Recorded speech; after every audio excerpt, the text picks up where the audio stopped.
Hello guys, स्वागत है आपके अपने परिवार सुमिताल एग्जाम स्टडी में। दोस्तों, एसएससी सीएचएसएल की जो है परीक्षा चल रही है और 9 से 14 मार्च तक जो आपकी परीक्षा हुई है, जितनी भी शिफ्टें हुई उनका हम जो है निचोड़ देखने वाले हैं। जितने भी प्रश्न आपसे पूछे गए हैं आपके एग्जाम में, सभी प्रश्न जो है हम यहाँ पर देखने वाले हैं। यह वीडियो उन लोगों के लिए जिनका आगे आने वाली शिफ्टों में एग्जाम होने वाला है और 16 शिफ्टें जो है लगभग 16 से भी अधिक शिफ्टें समाप्त हो चुकी हैं और प्रश्न जो है रिपीट हो रहे हैं। आपने जो है कल की शिफ्ट देखी होगी, 14 मार्च को जो एग्जाम हुआ था फर्स्ट शिफ्ट का, उसमें दो लोक नृत्य पूछे गए थे। एक तो बिहू पूछा गया था, एक सरहुल पूछा गया था, एक बिहू पूछा गया था, एक घूमर पूछा गया था और ये दोनों रिपीटेड क्वेश्चन थे। तो इसलिए जो है दोस्तों, आप वीडियो को जो है ध्यान से देखिएगा। लगभग इसमें जो भी प्रश्न दिए गए हैं, लगभग 300 के आसपास प्रश्न होने वाले हैं, तो सभी प्रश्नों को जो है आप ध्यान से देखिएगा।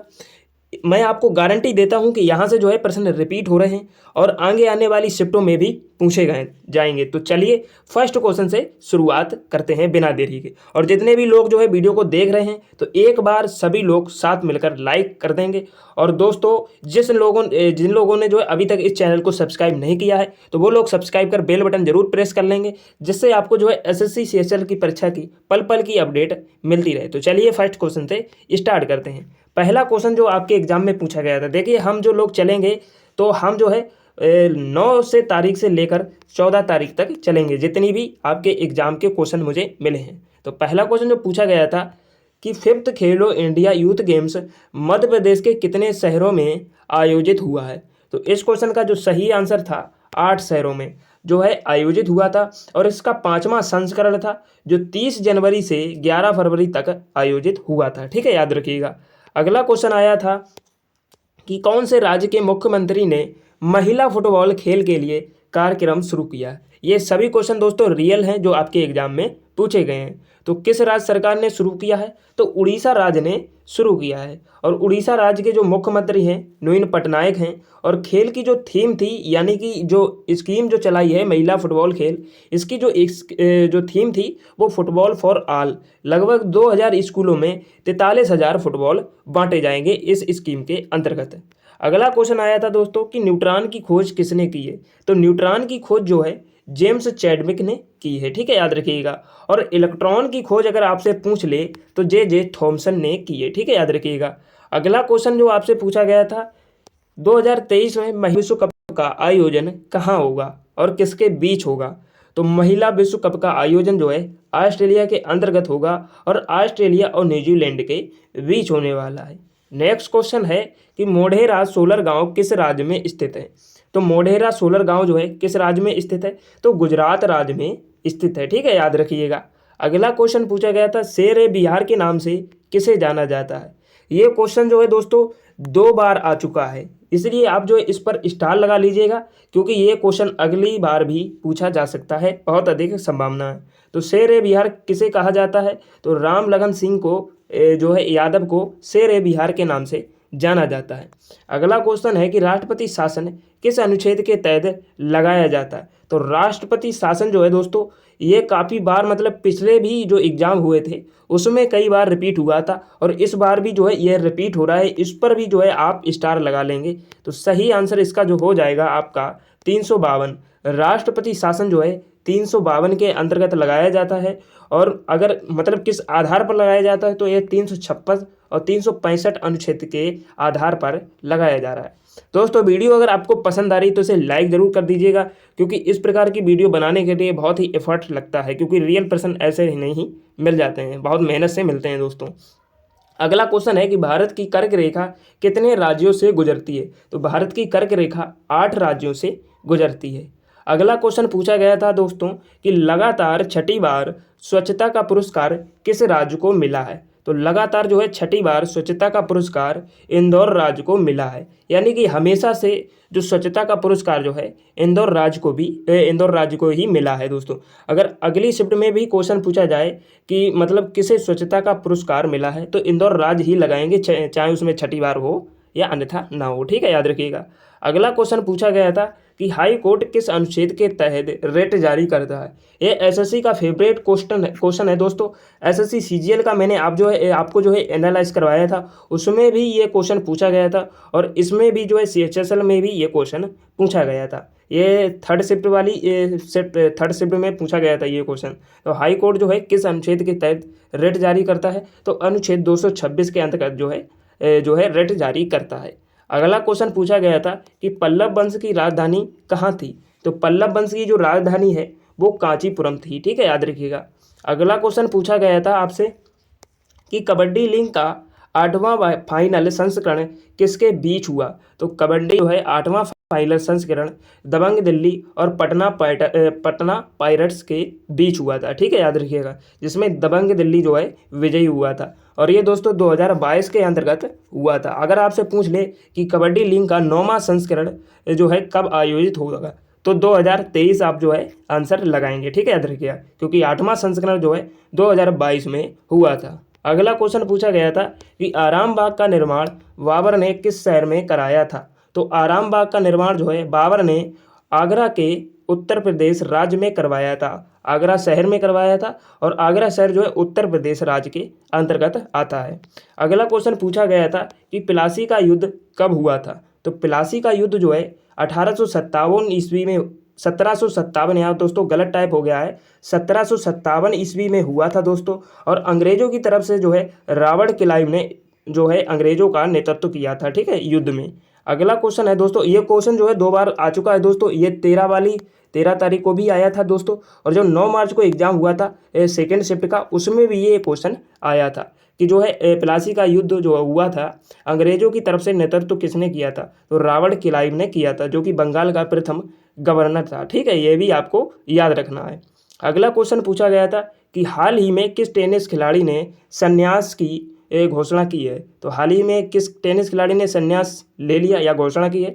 तो रोजर फेडरर हैं, इन्होंने है जो है संन्यास ले लिया है खेल से, ठीक है, और ये टेनिस के खिलाड़ी हैं, ये आपको याद रखना है। अगला क्वेश्चन पूछा गया था आपसे कि कौन सितार वादक थे? तो कौन सितार वादक हो जाएंगे? तो पंडित जो रविशंकर हैं यह एक सितार वादक हैं, ठीक है, याद रखिएगा। तो इस प्रकार के जितने भी क्वेश्चन बनते हैं, जैसे कि सनाई वादक हो गया, ठीक है, ढोला वादक हो गया, जो भी मतलब लोक नृत्य से संबंधित क्वेश्चन बनते हैं, एक बार जो है आप रिवीजन जरूर कर लीजिएगा। और मैंने एक वीडियो भी सेपरेट बनाया है जिसमें 100 से भी अधिक लोक नृत्य दिए गए हैं, आप उस वीडियो को जरूर देख लीजिएगा, डिस्क्रिप्शन बॉक्स में लिंक दिया गया है। अभी तक तो उससे बाहर कोई भी प्रश्न नहीं पूछा गया है, हालांकि आगे आने वाली शिफ्टों का नहीं कह सकते कि उससे बाहर पूछा भी जा सकता है। बस 100 क्वेश्चन उसमें जो दिए गए हैं मोस्ट इंपोर्टेंट हैं, जो क्वेश्चन बार बार रिपीट होते हैं। अगला क्वेश्चन पूछा गया था कि अंडमान निकोबार का कुल एरिया कितना है? तो अंडमान निकोबार का कुल क्षेत्रफल कितना है? तो इस क्वेश्चन का जो सही आंसर था 8249 किलोमीटर स्क्वायर, ये जो है अंडमान निकोबार का कुल क्षेत्रफल हो जाएगा। अगला क्वेश्चन पूछा गया था कि संघ सूची में कौन सा विषय शामिल है? ये क्वेश्चन दोस्तों जो है 9 तारीख को जो एग्जाम हुए थे, सही से क्वेश्चन नहीं मिल पाया था कि संघ सूची में कौन सा विषय शामिल है, इस प्रकार से पूछा गया था या किसी और टाइप से पूछा गया था। वैसे संघ सूची में जो है 100 विषय शामिल हैं, ठीक है, ये आपको याद रखना है। और राज्य सूची में जो है 99 विषय शामिल है, ये भी आपको याद रखना है। और संघ सूची में जो विषय शामिल हैं उनमें से कुछ विषय जो है जो मतलब इंपॉर्टेंट आ जाते हैं वो ले लिए हैं, क्योंकि 100 विषय बहुत अधिक होते हैं। अगर 100 विषय आपको करवाएंगे तो लगभग जो है 1 घंटे की वीडियो बन जाएगी विषय के ऊपर ही। तो विषय बहुत मतलब अलग चीज़ हो जाती है, मतलब उसमें जो इंपॉर्टेंट चीज़ें जो पूछी जाती है, तो जैसे कि बीमा हो गया, ये संघ सूची में आता है, सुरक्षा हो गया, रेलवे हो गया, बैंकिंग हो गया, डाकघर हो गया, बचत बैंक हो गया, शेयर बाजार हो गया, जनगणना हो गई, निगम कर हो गया, ये सभी जो है संघ सूची में आते हैं। अब जैसे कि उसमें अगर ऑप्शन इस प्रकार से दिया होगा, बीमा दे दिया, एक सुरक्षा दे दिया, एक रेलवे दे दिया, अब 3 ऑप्शन जो है शामिल हैं इसमें, और अगला एक क्वेश्चन कोई और दे दिया तो जो है जैसे कि कृषि दे दिया, जैसे कि संघ सूची में नहीं शामिल है, ये राज्य सूची में शामिल है, तो इस प्रकार से जो है उसका आंसर जो हो जाएगा आपका कृषि हो जाएगा, ठीक है। तो इस प्रकार का क्वेश्चन बन सकता है। अगला क्वेश्चन पूछा गया था कि चालुक्य वंश की राजधानी कहाँ थी? तो चालुक्य वंश की जो राजधानी थी वो बातापी या बादामी थी, ठीक है, याद रखिएगा। इसी प्रकार से ऑप्शन आया होगा, या तो बादामी पूछा होगा या बादामी, या दोनों लिखा हुआ होगा, तो बातापी या बादामी चालुक्य वंश की राजधानी हो जाएगी। अगला क्वेश्चन पूछा गया था कि कौन सी नदी बंगाल की खाड़ी में गिरती है? तो बंगाल की खाड़ी में कौन सी नदी गिरती है? तो ब्रह्मपुत्र जो नदी है वो बंगाल की खाड़ी में गिरती है, ठीक है, याद रखिएगा। दूसरी नदी गंगा भी हो जाएगी, गंगा भी नदी जो है बंगाल की खाड़ी में गिरती है। अब ये ऑप्शन पर डिपेंड करता है कि उसमें ऑप्शन कौन कौन से दिए गए थे। अगला क्वेश्चन देखते हैं दोस्तों। अब ये दोस्तों देखिए, अब 13 मार्च की शिफ्ट जो है स्टार्ट हो चुकी है। ये 13 मार्च में जो पूछे गए थे क्वेश्चन, सभी क्वेश्चन 13 मार्च के यहाँ पर वो 9 मार्च के थे दोस्तों। अब ये 13 मार्च के क्वेश्चन स्टार्ट होने वाले हैं, ठीक है। तो अगला देखते हैं क्वेश्चन कौन सा है। तो क्वेश्चन पूछा गया था कि रणजी ट्रॉफी 2021-22 में किसने जीती है। तो रणजी ट्रॉफी जो है 2021-22 में किसने जीती, तो मध्य प्रदेश राज्य ने जीती है।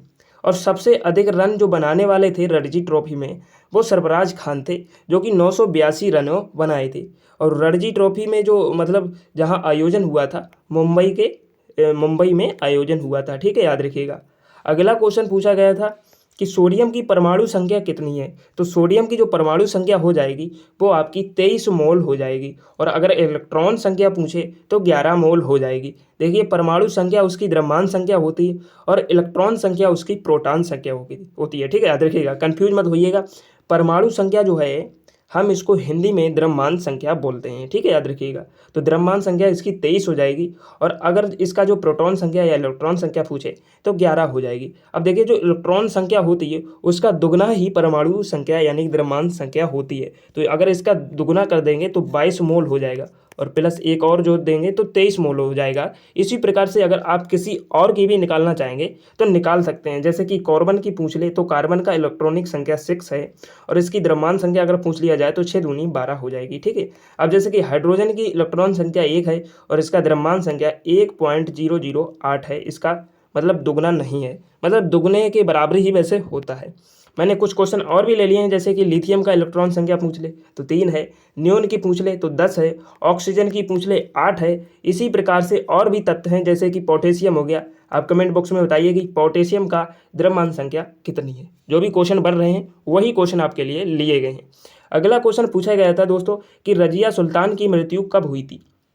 तो रजिया सुल्तान की मृत्यु कब हुई थी दोस्तों। तो रजिया सुल्तान का जितने भी मतलब इंपॉर्टेंट फैक्ट बनते हैं, पूरा समराज ही आपके लिए मैंने यहाँ पर दे दिया है। तो रजिया सुल्तान की जो शासन अवधि थी वो 1236 ईस्वी से 1236 ईस्वी थे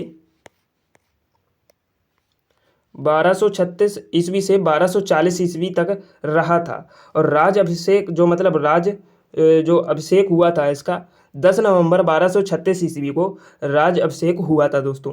इसका जो निधन है, इसमें जो पूछा गया है कि रजिया सुल्तान की मृत्यु कब हुई थी, तो 14 अक्टूबर 1240 ईस्वी को रजिया सुल्तान की जो है मृत्यु हो गई थी दोस्तों।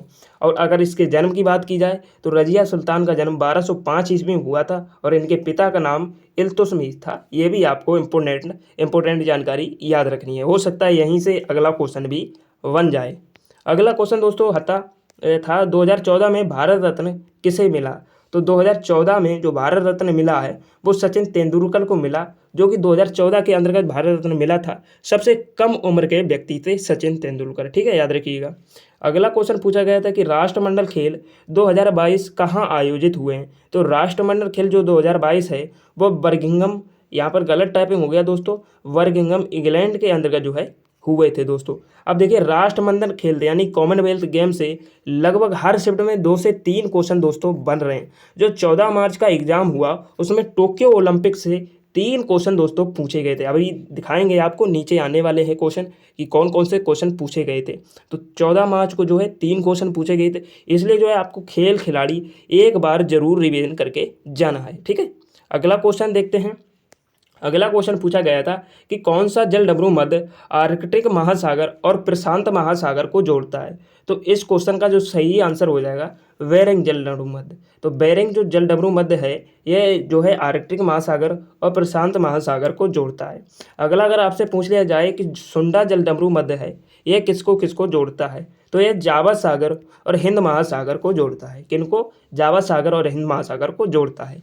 अगला क्वेश्चन पूछा गया था कि कलिंग का पुराना नाम क्या है। ये क्वेश्चन दोस्तों ठीक प्रकार से नहीं मिल पाया था, क्योंकि दोस्तों देखो, पेपर देकर बच्चे आते हैं तो दिमाग में फीड नहीं रहता कि क्वेश्चन किस टाइप से था। मतलब 2 से 3 4 5 इतनी ही क्षमता होती है दिमाग की क्वेश्चन याद करके आ पाए। 100 के 100 कोई भी क्वेश्चन याद करके नहीं आ पाता है। तो कलिंग का जो पुराना नाम नहीं पूछा गया होगा दोस्तों, कलिंग का पुराना नाम नहीं नया नाम पूछा गया होगा, जो कि दोस्तों आपका उड़ीसा राज्य होगा, ठीक है। तो उड़ीसा राज्य का ही नाम जो है पुराना जो था वो कलिंग था, ठीक है, याद रखिएगा। तो कलिंग का जो नया नाम हो जाएगा वो उड़ीसा राज्य हो जाएगा। इस प्रकार से क्वेश्चन होगा, यहाँ पर पुराना नाम पूछा गया था, ये नहीं हो सकता दोस्तों, नया नाम पूछा गया होगा। तो 261 ईसा पूर्व, ये मतलब कलिंग वही है दोस्तों जो 261 ईसा पूर्व जो सम्राट अशोक ने कलिंग पर आक्रमण किया था और कलिंग को जीत लिया था। जो सम्राट अशोक जो थे मगध के शासक थे, ये वही है दोस्तों, याद रखिएगा, ठीक है।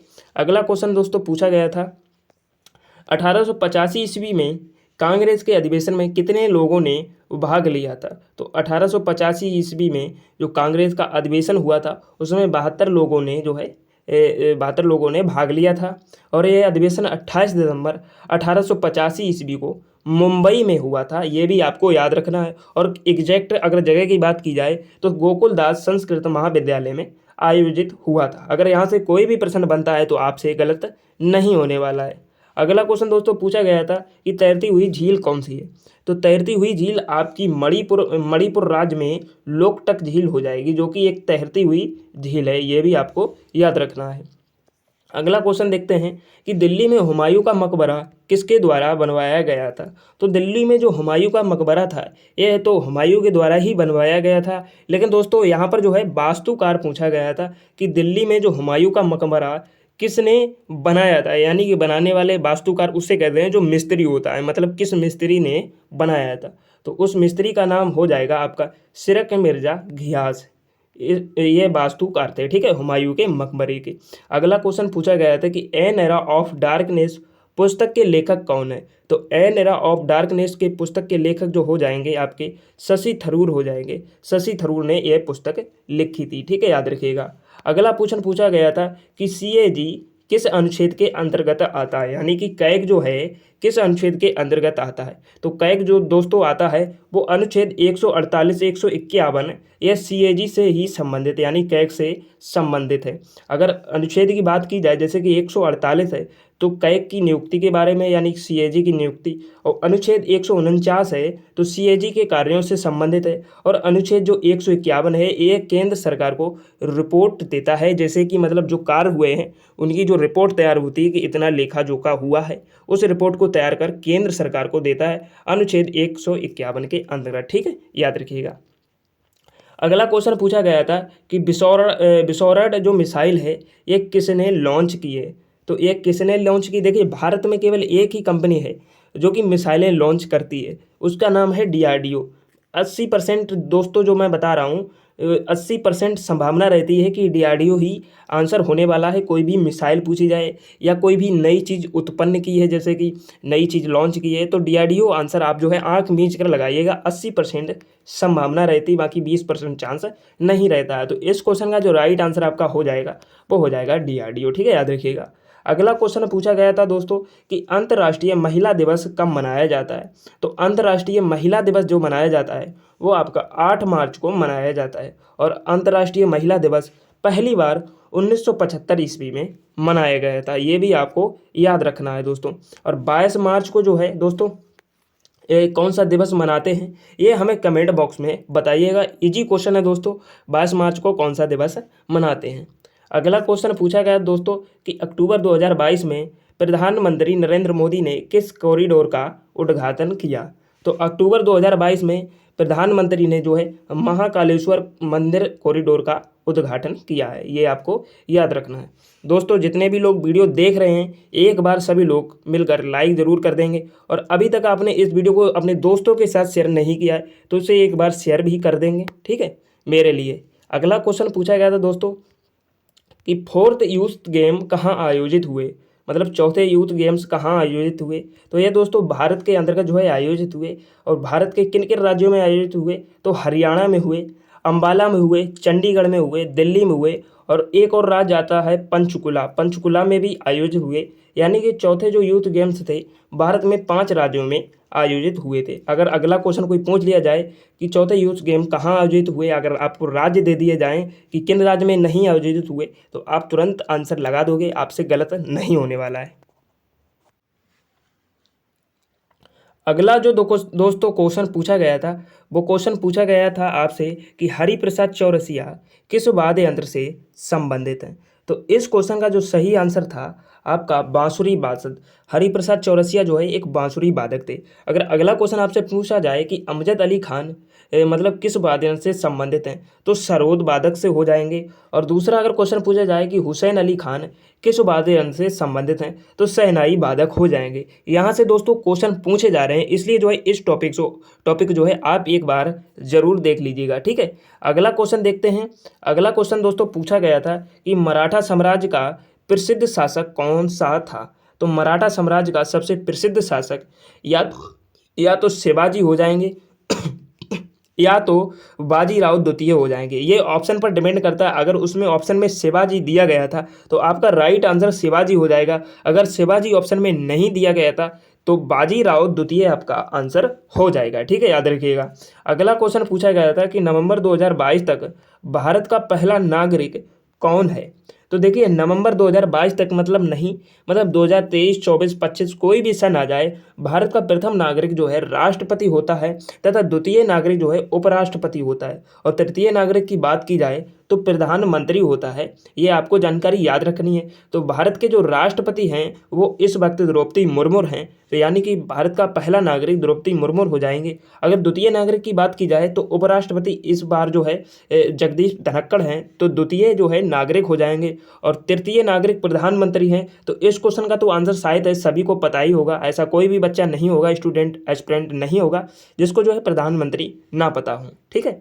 तो प्रधानमंत्री कौन है इस वक्त के, ये कमेंट बॉक्स में बताइएगा, देखता हूँ किन लोगों को आंसर पता है। बहुत इजी क्वेश्चन है। देखिए दोस्तों, अगर इस क्वेश्चन का आंसर आपने अगर प्रधानमंत्री नहीं बता पाया है तो आप जो है इस एसएससी सीएचएस का एग्जाम कभी भी निकाल नहीं पाओगे, क्योंकि आप अब अगर अपने देश के प्रधानमंत्री नहीं जानते तो यह परीक्षा तो निकालना बहुत दूर की बात है। आप यानी कि कुछ नहीं जानते हो दोस्तों, ठीक है। तो अगला क्वेश्चन देखते हैं। अगला क्वेश्चन पूछा गया था कि एफटीपी का फुल फॉर्म क्या है? तो एफटीपी का फुल फॉर्म क्या हो जाएगा दोस्तों? तो इसका फुल फॉर्म है file transfer protocol. File transfer protocol इसका जो है फुल फॉर्म सही हो जाएगा, ठीक है। अगला क्वेश्चन पूछा गया था, देखिए दोस्तों ये क्वेश्चन मैंने अभी आपको मतलब अभी जो 9 मार्च का आपको दिखा रहे थे पेपर हुआ था, उसमें जो है 1757 की प्लासी के युद्ध के बारे में पूछा गया था। और ये जो हुआ है 13 मार्च को एग्जाम, इसमें भी पूछा गया दोस्तों। तो यह जो है हर शिफ्ट में जो है रिपीट हो रहा है। तो इस टॉपिक जो है, कोई भी टॉपिक देखिए या ना देखिए, लेकिन इस टॉपिक को जरूर देखिए, ठीक है। तो 1757 के प्लासी के युद्ध का नेतृत्व किसने किया था? तो इस क्वेश्चन का सही आंसर आपका हो जाएगा रॉबर्ट क्लाइव ने। किसने किया था? रॉबर्ट ने क्लाइव ने किया था अंग्रेजों की तरफ से, और यह बंगाल का प्रथम गवर्नर भी था, ठीक है। ये भी आपको याद रखना है। अगला क्वेश्चन पूछा गया था कि तमिल नववर्ष को किस नाम से जाना जाता है? तो तमिल नववर्ष को वर्षा या प्रप्पू के नाम से जाना जाता है। यहाँ पर प्रप्पू लग गया है दोस्तों, टाइपिंग में थोड़ा गड़बड़ है, प्रप्पू के नाम से जाना जाता है, ठीक है, याद रखिएगा। अगला क्वेश्चन जो पूछा गया था दोस्तों, पूर्वी घाट की सबसे ऊंची चोटी कौन सी है? तो पूर्वी घाट की जो सबसे ऊंची चोटी है झंडागढ़ा है दोस्तों, ये झंडागढ़ा, ठीक है, याद रखिएगा। झंडागढ़ा जो है पूर्वी घाट की सबसे ऊंची चोटी हो जाएगी, याद रखिएगा।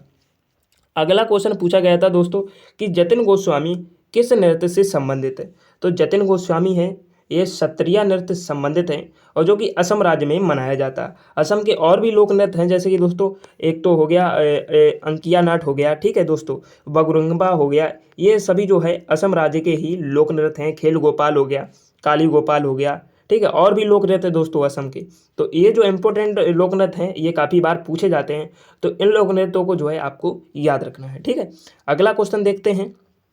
अगला, और देखिए दोस्तों असम का एक और फेमस डांस है बिहू। बिहू जो है असम का ही डांस है दोस्तों। बिहू जो है मतलब असम का जो लोक नृत्य है बहुत अधिक पूछे जा रहे हैं, तो इसलिए जो है असम राज्य के लोक नृत्य एक बार जरूर देख लीजिएगा।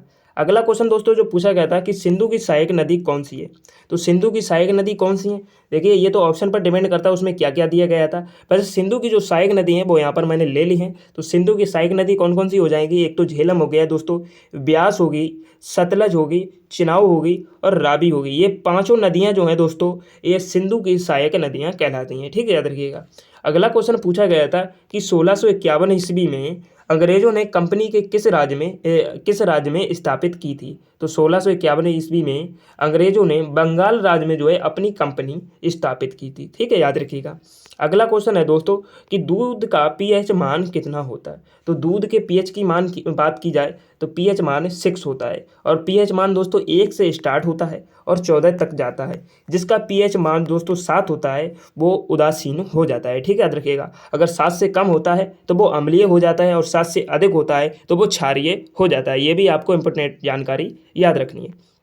अगला क्वेश्चन पूछा गया था दोस्तों कि राष्ट्रपति पर महाभियोग किस अनुच्छेद के अंतर्गत लगाया जाता है? तो राष्ट्रपति पर महाभियोग अनुच्छेद 61 के अंतर्गत लगाया जाता है, आपको याद रखना है। अगला क्वेश्चन दोस्तों पूछा गया था कि कौन सी भूकंपीय तरंगे नहीं है? तो ये ऑप्शन पर डिपेंड करता है कि कौन सी भूकंपीय तरंगे नहीं है। ऑप्शन क्या क्या उसमें दिया गया। अगर उसमें PSL दिया गया था और कोई चौथा ऑप्शन कोई और दिया गया था तो वही आपका आंसर हो जाएगा, ये भूकंपीय तरंग नहीं है। वैसे P हो गया, S हो गया, ये L हो गया, ये सभी भूकंपीय तरंगे हो जाएंगी। ठीक है, याद रखिएगा। अब जैसे उसमें दे दिया जाए PSL और चौथा ऑप्शन दे दिया जाए आपको R या T दे दिया जाए या कोई और ऑप्शन दे दिया जाए तो ये जो है आपकी भूकंपीय तरंगे नहीं हो जाएंगी। ठीक है, याद रखिएगा। अगला क्वेश्चन दोस्तों पूछा गया था, देखिए ये क्वेश्चन मुझे ठीक प्रकार से नहीं मिल पाया था उस दिन, मतलब क्या क्वेश्चन था। वैसे नीति आयोग की स्थापना पूछी गई थी या कुछ और पूछा गया था? जो लोग एग्जाम देकर आए हैं मतलब वीडियो देख रहे हैं तो एक बार बताइएगा मतलब किस प्रकार से ये क्वेश्चन पूछा गया था। तो नीति आयोग की जो स्थापना है कब हुई थी? तो नीति आयोग की स्थापना 1 जनवरी 2015 ईस्वी को हुई थी। ठीक है दोस्तों। और यह जो नीति आयोग की स्थापना है ये योजना आयोग के मतलब बाद आई थी, मतलब योजना आयोग को समाप्त कर नीति आयोग की स्थापना कर दी गई थी। ठीक है, याद रखिएगा। अगला क्वेश्चन दोस्तों पूछा गया था, अगला आप देखिए 14 मार्च के क्वेश्चन स्टार्ट होते हैं दोस्तों। 14 मार्च में कौन कौन से क्वेश्चन पूछे गए थे तो चलिए देखते हैं। पूछा गया था दोस्तों कि 2022 में मैंने आपको बताया कि मतलब 14 मार्च में जो है ओलंपिक से 3 क्वेश्चन पूछे गए हैं। तो तीनों क्वेश्चन यहाँ पर आपको मिलने वाले हैं कि कौन कौन से क्वेश्चन पूछे गए। तो इसलिए जो है ओलंपिक को एक बार जरूर रिवाइज कर लीजिएगा। ठीक है। तो 2022 में भारत ने ओलंपिक में कुल कितने पदक जीते? तो भारत ने जो है यह मतलब ओलंपिक बर्मिंघम में आयोजित हुआ था 2022 में, और कुल 61 पदक इसने जो है अपने नाम किए थे दोस्तों। और भारत की अगर पदक तालिका में देखा जाए तो जैसे कि 2000 मतलब ये आयोजित कब हुआ था ये भी आपको जानना बहुत ज़रूरी है। तो ये आयोजित जो है 28 जुलाई से 8 अगस्त तक लगभग जो है 200 भारतीय एथलीटों ने 16 विभिन्न खेलों में जो है पदक के लिए प्रतिस्पर्धा की थी। ठीक है। और गोल्ड कोस्ट में जो 2018 में आयोजित हुआ था इसमें जो है 66 पदक जीते थे। कहने का मतलब है दोस्तों कि जो मतलब अभी आयोजित हुआ 2022 में उसमें 61 पदक जीते हैं और 200 भारतीयों ने जो है भाग लिया था दोस्तों 16 विभिन्न खेलों में। और 2018 में जो गोल्ड कोस्ट में आयोजित हुए थे उसमें जो है 66 पदक जीते थे। तो आपसे अगर पूछा जाए कि 2018 में कुल कितने पदक जीते थे तो आप तुरंत आंसर लगाएंगे 66 पदक। ठीक है, याद रखिएगा। अगला क्वेश्चन पूछा गया था कि कूका आंदोलन कब हुआ था? तो कूका आंदोलन जो है दोस्तों, कूका आंदोलन की शुरुआत 1840 ईस्वी में हुई थी और भगत सिंह और जवाहरलाल नेहरू ने की थी। और यह आंदोलन जो है समाज में फैले मांसाहार, नशाजीव, हत्या, बाल विवाह जैसी कुरीतियों के खिलाफ और महिला अधिकार के प्रति लोगों को जागरूक करने के लिए था। अगर पूछ लिया जाए कि कूका आंदोलन किसके लिए था तो मांसाहार, नशाजीव हत्या को रोकने के लिए था। ठीक है, याद रखिएगा। और बाद में जो है दोस्तों ये जो बालक दास जी के शिष्य थे राम सिंह कूका इस आंदोलन की बागडोर संभाल ली थी, यानी कि इन्हीं ने जो है इसकी बाद में शुरुआत की। इसी के नाम पर जो है कूका आंदोलन का नाम दिया गया है, राम सिंह कूका। ठीक है, याद रखिएगा। अगला क्वेश्चन जो पूछा गया था दोस्तों कि जड़त्व का नियम किसने दिया था? तो ये तो नहीं दोस्तों पूछा गया होगा कि जड़त्व का नियम किसने दिया, कुछ और टाइप से क्वेश्चन होगा। वैसे किसी भी टाइप से हो मतलब यहाँ पर जानकारी आपको दे दी गई है। तो जड़त्व का जो नियम है वो गैलीलियो के द्वारा दिया गया था, और जड़त्व का जो नियम है यही न्यूटन का प्रथम नियम कहलाता है। ये भी आपको याद रखना है। और यह नियम है क्या? जैसे कि कोई पिंड है, मतलब मान लीजिए कि आपने एक गिलास रख दिया है ज़मीन पर, ठीक है, जब तक आप उसको उठाओगे नहीं या उसको हिलाओगे नहीं तब तक ना अपने आप वो उठ सकता है और ना ही अपने आप हिल सकता है। यही जड़त्व का नियम कहलाता है। जड़त्व का नियम कहता है कि कोई वस्तु अगर रखी हुई है तो वो उसी स्थान पर रखी रहेगी जब तक उस पर कोई ब्रह्मा बल नहीं लगाया जाता है, यानी कि अपने द्वारा कोई बल नहीं लगाओगे तब तक वो कैसे हिल जाएगी। तो अगर जैसे कि हवा से भी हिलता है तो हवा का तो बल लग रहा है ना, तो यही आपका जो है जड़त्व का नियम कहलाता है। ठीक है, याद रखिएगा। अगला क्वेश्चन है दोस्तों कि बिहू किस राज्य का लोक नृत्य है। मैंने आपको पीछे बताया कि असम राज्य के जितने भी लोक नृत्य हैं एक बार जरूर देख लीजिएगा, वहाँ से क्वेश्चन बहुत ही पूछे जा रहे हैं। तो बिहू किस राज्य का लोक नृत्य है, तो बिहू जो है असम राज्य का लोक नृत्य है। और असम राज्य के और भी लोक नृत्य हैं जैसे कि अंकिया नाट हो गया, बगरुम्बा हो गया और सत्रिया हो गया। ये क्वेश्चन पूछा भी जा चुका है, सत्रिया लोक नृत्य किस राज्य का है। ठीक है, सत्रिया हो गया, खेल गोपाल हो गया, काली गोपाल हो गया, ये सभी असम राज्य के लोक नृत्य हो जाते हैं। ठीक है, याद रखिएगा। और डांडिया जो लोक नृत्य है ये कहाँ का है दोस्तों, ये हमें जो है कमेंट बॉक्स में बताइएगा। अगला क्वेश्चन पूछा गया था कि माजुली द्वीप किस राज्य में है, तो माजुली द्वीप जो है आपका असम राज्य में है और माजुली द्वीप जो है ब्रह्मपुत्र नदी के ऊपर स्थित है, ये भी आपको याद रखना है। अगला क्वेश्चन पूछा गया तो देखिए भारत का सबसे बड़ा द्वीप भी यही है दोस्तों, ये याद रखना आप। माजुली द्वीप जो है भारत का सबसे बड़ा द्वीप है। ठीक है, याद रखिएगा। और सबसे बड़े बांध की बात की जाए, सबसे बड़ा बांध कौन सा है, तो टिहरी बांध है, ये भी आपको याद रखना है, ब्रह्मपुत्र नदी पर ही स्थित है, ये भी टिहरी बांध हो जाएगा। ठीक है, अगला क्वेश्चन है दोस्तों कि टोक्यो ओलंपिक में भारत की तरफ से तलवारबाजी में कौन चुने गए थे। देखिए मैंने कहा आपसे 3 क्वेश्चन पूछे गए, तो ये तो हो गया तलवारबाजी में कौन चुने गए थे, अभी पदक पूछे गए थे दोस्तों, तो 3 क्वेश्चन पूछे गए। तो इस बार जो है टोक्यो ओलंपिक को एक बार जरूर देख लीजिएगा। तो टोक्यो ओलंपिक में तलवारबाजी में भारत की तरफ से भवानी देवी चुनी गई थी, जो कि 2020 ईस्वी में चुनी गई थी और ये चंडीगढ़ राज्य से बिलोंग करती हैं। और ख़ास बात इनके जीवन की ये है कि ये जो तलवारबाजी किया करती थी ये बांस के डंडे से तलवारबाजी किया करती थी। ठीक है, याद रखिएगा। अगला क्वेश्चन है दोस्तों कि कन्नौज की लड़ाई किस वर्ष हुई थी, तो कन्नौज की लड़ाई जो है 1540 ईस्वी में शेरशाह और हुमायूं के बीच हुई थी, जिसमें जो है शेरशाह विजयी हुआ था और हुमायूं को हरा दिया था दोस्तों। और अगर अगले युद्ध की बात की जाए, अगर कोई क्वेश्चन पूछ लिया जाए आपसे कि हल्दीघाटी का युद्ध कब हुआ था, तो ये 1576 ईस्वी में हुआ था, जो है अकबर और महाराणा प्रताप के बीच, जिसमें अकबर विजयी हुआ था। ठीक है, याद रखिएगा।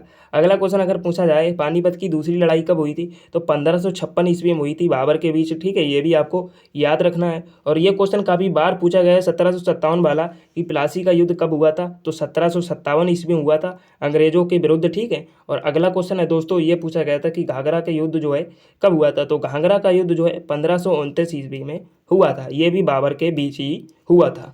अगला क्वेश्चन है दोस्तों कि मौलिक कर्तव्य किस भाग में दिए गए हैं, तो मौलिक कर्तव्य की अगर बात की जाए तो मौलिक कर्तव्य जो है भाग नंबर 4 में दिए गए और अनुच्छेद 51 का में दिए गए हैं। ठीक है, अनुच्छेद 51 का में जो है मौलिक कर्तव्य दिए गए हैं और इसी भाग 4 में, यानी कि जो भाग 4 दिया गया है संविधान का भाग 4, इसी में जो है नागरिकता दी गई है, जो कि अनुच्छेद 5 से 11 में आती है, ये भी आपको याद रखना है। अगला क्वेश्चन पूछा गया था आपसे कि मन्नार की खाड़ी किन 2 देशों को जोड़ती है, तो मन्नार की खाड़ी है जो भारत के दक्षिणी पूर्व सिरे को और श्रीलंका के पश्चिमी तट के बीच स्थित है, यानी कि भारत और श्रीलंका को जोड़ती है, ये आपको याद रखना है। अगला क्वेश्चन पूछा गया था कि विधि के समक्ष समता का अधिकार जो है किस जो है उससे लिया गया है दोस्तों, विधि के समक्ष समता का अधिकार किस देश से लिया गया है, तो इस क्वेश्चन का जो सही आंसर हो जाएगा आपका वो हो जाएगा विधि समक्ष का समता का जो संकल्पना है जो ब्रिटिश संविधान से ली गई है, तो सही क्वेश्चन आपका हो जाएगा ब्रिटिश। ठीक है, याद रखिएगा, यानी कि ब्रिटेन। अगला क्वेश्चन है दोस्तों, अगला क्वेश्चन पूछा गया था कि 365 क्या है, माइक्रोसॉफ्ट एक्सेल में पूछा गया था कि 365 क्या है, तो इस क्वेश्चन का जो है आंसर, मतलब क्वेश्चन ही सही से नहीं मिल पाया तो इसका आंसर क्या होगा नहीं पता दोस्तों। तो अगला क्वेश्चन है जो बेस्ट टूरिज्म अवार्ड 2022 किसे दिया गया था, तो बेस्ट टूरिज्म अवार्ड 2022 जो है पश्चिम बंगाल राज्य को दिया गया है। तो दोस्तों इंटरनेट पर जानकारी जो है पश्चिम बंगाल ही दी जा रही है दोस्तों, इस क्वेश्चन का मुझे आंसर नहीं पता है, मैंने जो है इंटरनेट पर निकाला है, पश्चिम बंगाल दिया जा रहा है दोस्तों। एक बार जो है आप लोग भी टाइप कर लीजिएगा क्योंकि ये डाउट में क्वेश्चन है। ठीक है मेरे, तो एक बार आप भी कंफर्म कर लीजिएगा गूगल पे सर्च करके।